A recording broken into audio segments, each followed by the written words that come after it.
sponsored program are strictly those of the host, guests, and callers, and not necessarily those of this station, its staff, management, or sponsors. It's Monday night at 9 p.m. and time for Sex Talk with the Siegel brothers. Dr. Ricky Siegel is a certified sex therapist, educator, and supervisor, and his brother Larry Siegel is a clinical sexologist and certified sexuality educator. The Siegel brothers are here to answer all your questions about sex and sexuality, but we're unsure who to ask, including questions you didn't even know you had. They will also welcome guests from around the globe to talk about a wide variety of topics and issues within the fascinating world of sexuality. Thank you for joining us, and welcome to Sex Talk. Good evening, and welcome to Sex Talk. It's Friday evening. I am Larry Siegel, clinical sexologist and certified sexuality educator, and I'm going to be the lone Siegel brother tonight. Ricky is not going to be joining us tonight, but we do have a very special guest. We'll introduce in just a moment. If you are joining us on Facebook tonight, watching us live, hello, and thank you for tuning in. If you're listening to us on the radio, 95.3 FM or 96.3 FM, if you're an AM person, 1470 or 740, thank you for listening. We appreciate you tuning in. If you'd like to join the conversation tonight, either comments or questions, please give us a call. The lines are going to be open at 888-565-1470. And as usual, we have no shortage of issues and topics to gripe about, talk about, wonder about when it comes to the wide, wonderful world of sex and sexuality. And tonight is certainly no exception. Our topic tonight is going to be dealing with transgender and gender nonconforming children. How do we support them? How do we understand them? What do you do if you're a parent of a kid who expresses some kind of gender, what we call nonconformity, which we'll talk about in just a moment? Are there any problems with working with kids who express a different gender identity than their physical appearance and equipment? So to join us tonight and talk about this, I am so incredibly delighted because truly is one of my favorite people. Also, I have the pleasure and privilege of saying my first supervisor, Dr. Deborah Grayson, clinical sexologist and psychotherapist in Coral Springs. And welcome. I'm so delighted and so glad that you're able to join me tonight. Absolutely. Thank you for inviting me. Okay. Now, you also have a special connection to, I think, just looking at what's involved in kids who are either identifying as a different gender than they are physically, and what was I going to say? That's and just some of the issues that come along with that. How we support that. What are some of the things that throw people off? Right. So could you talk about a little bit your connection to some of these issues? Sure. Well, as you know, I started being a regular licensed mental health counselor and then went into some further work about how I can help especially gender youth and their families after I became a certified sex therapist and then a certified sex therapist and got my doctorate in clinical sexology. My dissertation was on working with gender dysphoria and using the expressive art therapies as a way to help gender variant children and their families. Excellent. We'll talk some more, I think, about some of your connections in a little bit as well, but already starting us off, one of the things that people have, I found sometimes a very difficult time understanding is, first of all, the concept of transgender and gender nonconformism or conformity, but there are a number of terms that people bandy about, transgender being one of them, cisgender. Right? Yes. A lot of people, in response to that throws them off. Right. Gender nonconforming, non-binary. You use the term gender variant. Gender creative, gender fluid, gender queer. Every single moment there seems to be another name to talk about what we think we're already talking about. Exactly. Yes. So what are we talking about? we're talking about somebody who doesn't comply with the basic standard of this or that. It's and it's when our brain is not typically corresponding with what our body is presenting. So transgender in and of itself is a term that sounds like it's across something, across a gender, as if going from point A to point B. But as you know, nothing could be further from the truth. It's Right. not about, okay, we're going to start here, end here, that's the end of that. When you were talking about a personal connection, you were probably talking about family members of mine. I happen to have two people who are transgender in my family. One is 75 and is a cousin who lives in California and is a photographer. The other is... That I didn't think I knew. Probably not. Yeah. Surprise. And the other is my cousin Jazz, who, Jazz Jennings, is now 19 and doing really well. And I'm so glad. yes. Yeah, she is truly, I mean, from the very, very, I think, first time I ever saw her, and I think it was from the original Barbara Walters Yes. Interview, and she was 5, I believe. What a 6. truly, or 6. Going on 30. But yeah, but truly just a remarkable young woman. Yeah, she is. And that was, one of the things that struck me when I first saw her and heard her, is that how can anybody see anything but this beautiful, sweet little girl? Well, we felt that was true, but remember, this was in the year 2006, and up until that time, nobody had heard of someone expressing and being so public about being transgender at such an early age, when in fact, as you already know, we know what gender we are pretty typically by the time we're 3. To have the words, though, to say, Mommy, when is the good fairy going to change my genitalia to match how I see myself, that's a whole nother Absolutely, story. absolutely. And just to as a little backup, just for background for Sure. people again who may not be familiar with a lot of these terms and concepts. Part of, I think, why the term trans, right? And I like what you're saying as well, that it's not really like crossing anything. No. And I like the and as opposed to and or. But I think what we're really talking about for a lot of people is that distinction that we often make between sex and gender. Yes. And I think most people just kind of assume that they are one and the same. But as we often Oh like gosh, I to hope say, not.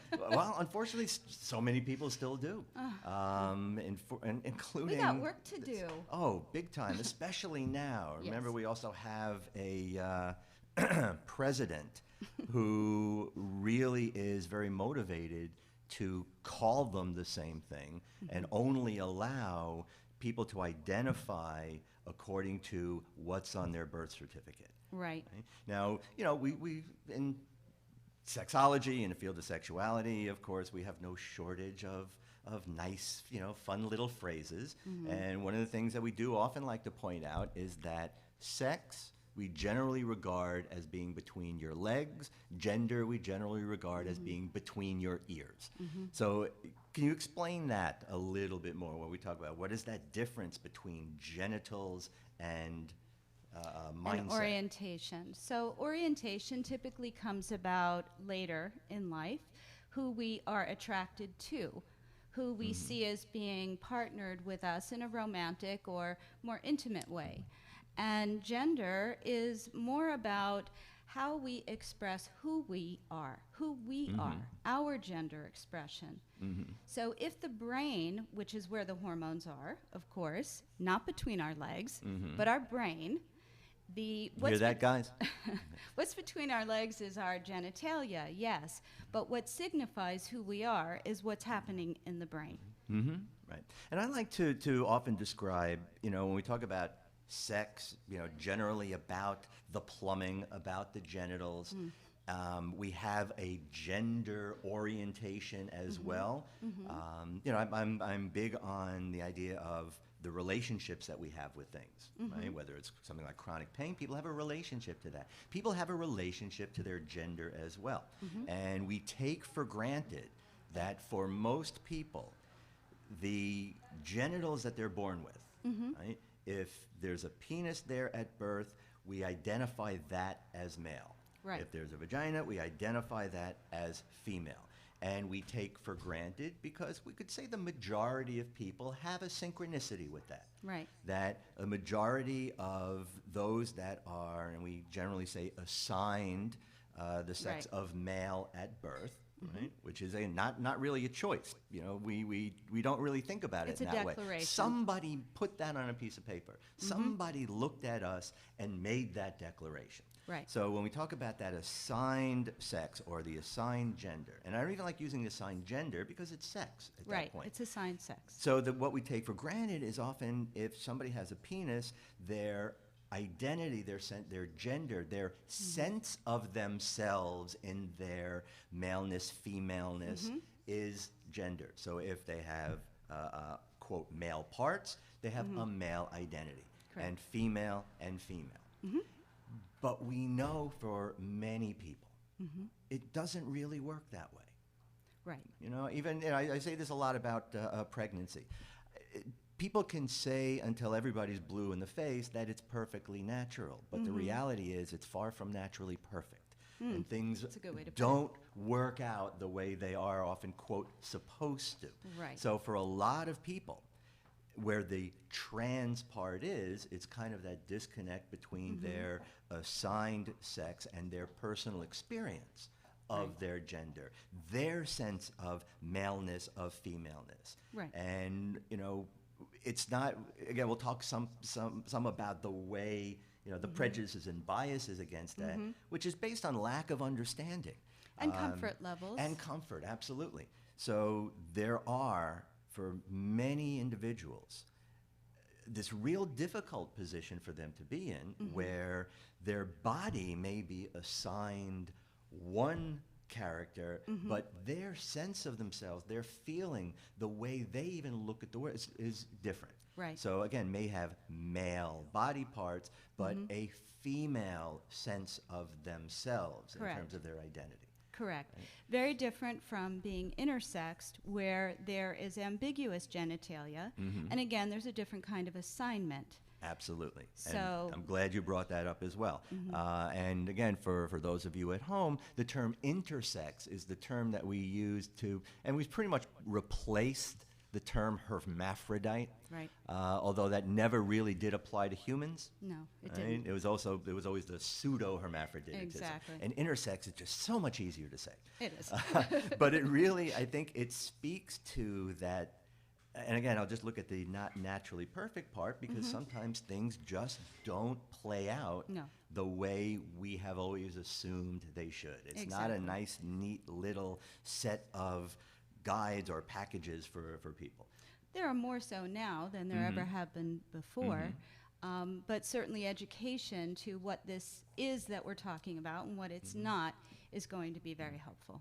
Absolutely. And you know, again, and you're bringing up that term intersex, when we see people that are born with elements of male genitalia and female genitalia, right? Sometimes it's hard to see. I knew Right. somebody years ago and almost died because they couldn't identify it, Correct. but it was an issue where there was, I believe, ovarian tissue growing in the testicles. Right.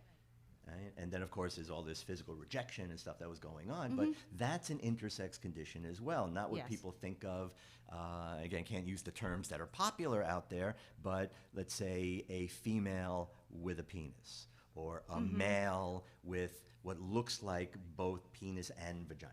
Right. All right? So that is a whole separate set of issues Right. and set of identities. As is Klinefelter's, Turner syndrome, etc. Right, which are genetic Right. We're talking about- abnormalities here. how different being transgender is from any of those. Yes. Right. Now, when kids especially are sort of identifying in this way, do you find that there's a certainty to it. Oh, It's yes. not an ambiguous thing like we can look at with intersex conditions. No, it's not.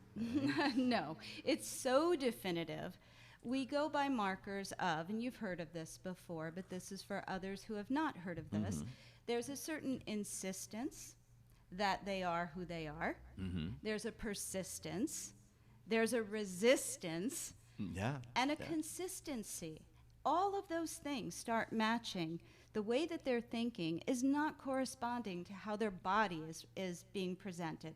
Absolutely. So then when, puberty begins, there's this kind of dread. So for the transgender person who is, let's say, female, bodied, why am I having a period? Boys don't have periods. I'm not looking forward to this. What's happening? My breasts are budding. This isn't supposed to happen. I'm a guy. This is weird.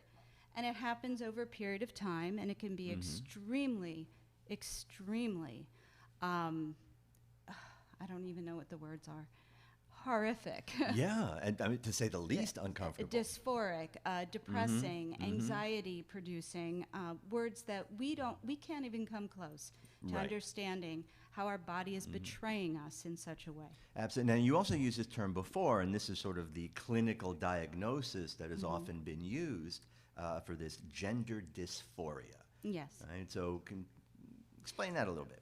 So gender dysphoria has been replaced by the older term, which was gender identity disorder. And it means that there is a persistent, consistent dysphoria about our body not matching how we feel biologically, psychologically, spiritually. There is not a match. If you were on the match game or concentration, the boxes would turn back around and nope, you don't get that prize. Indeed, indeed. Now, there, again, I don't know if it's just resistance and discomfort on the part of many people in the public, but, I think that there is often a real big concern that people have. If you have a 5-year-old or a 6-year-old, right? And if you don't mind, if we, maybe even just look at the situation in your family, particularly with Jazz, as a young girl, 5, 6 years old, expressing an identity that was different from her body.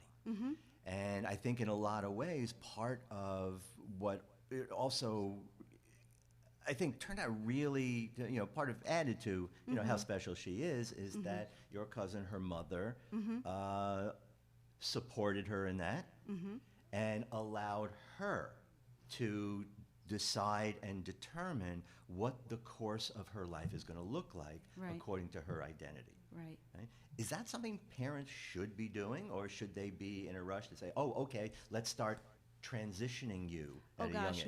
No. There are many cheerleading parents that are more on board than the kids are. The kids will guide you, believe me.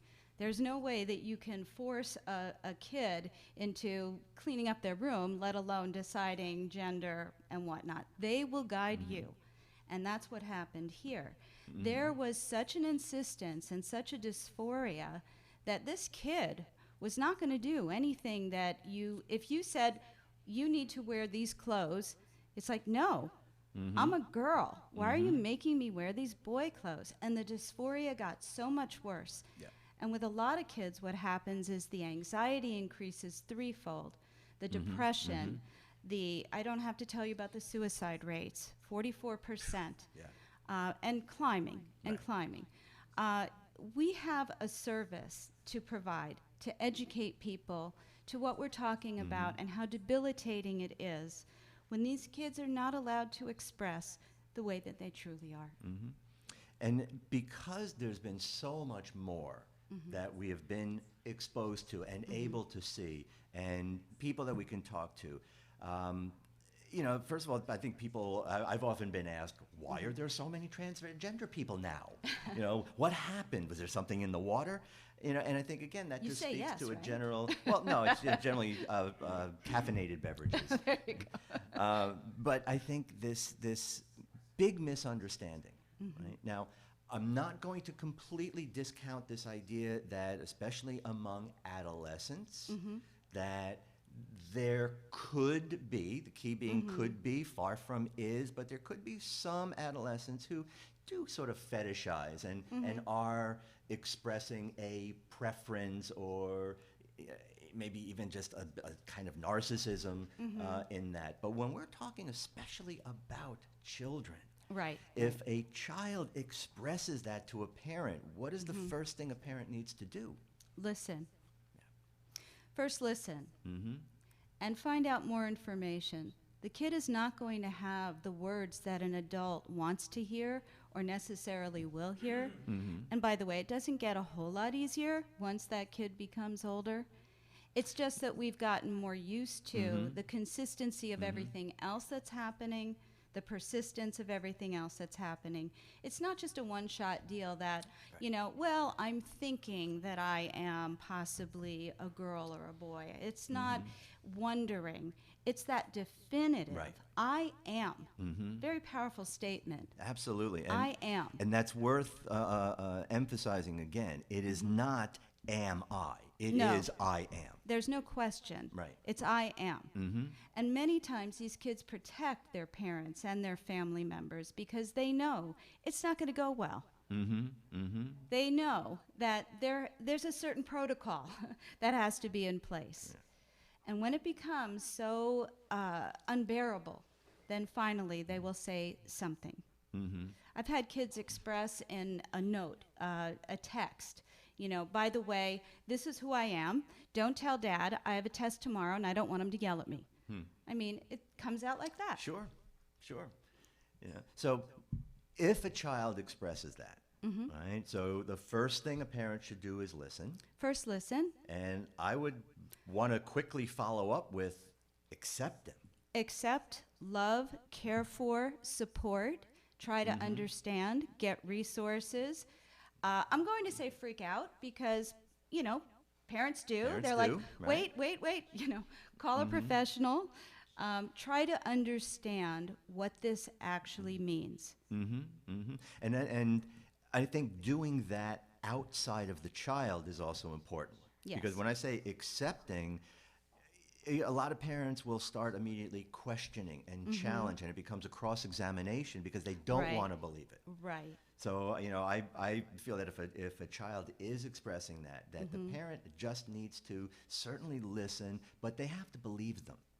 So our friend, Marty Klein, Dr. Marty Klein, another sex therapist who is absolutely phenomenal, talks about the magic of okay, ellipsis, Yep.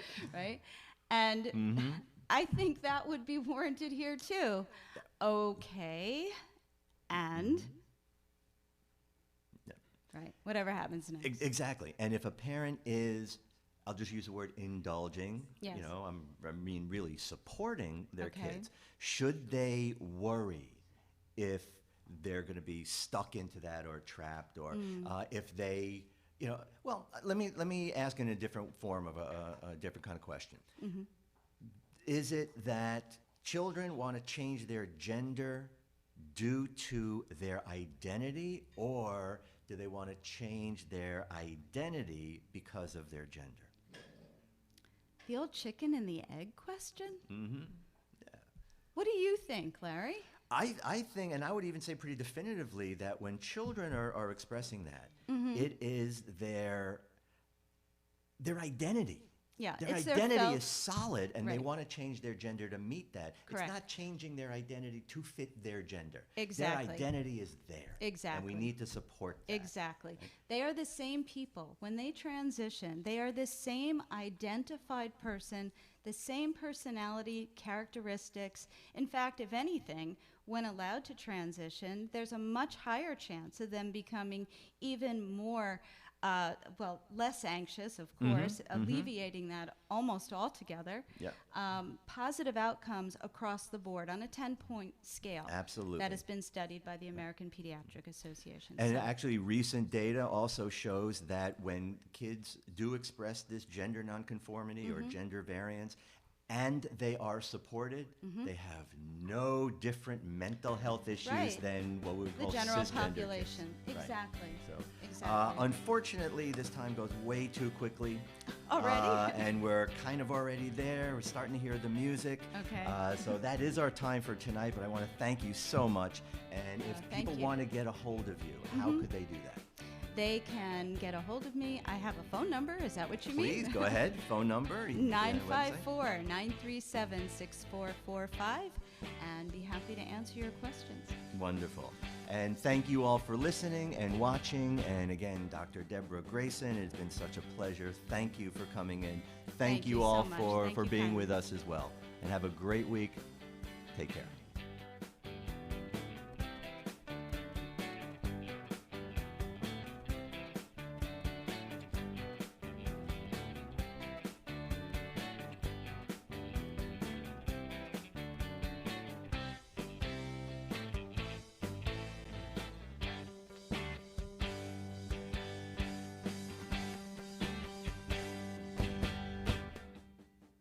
You've been listening to Sex Talk with the Siegel Brothers. Join us every Monday night at 9 p.m. on WNN, 1470 AM and 95.3 FM. Or watch live streaming video at AMP2 TV Productions on Facebook, or look for the shows on YouTube. Thanks for tuning in, and we hope you'll join us again next week.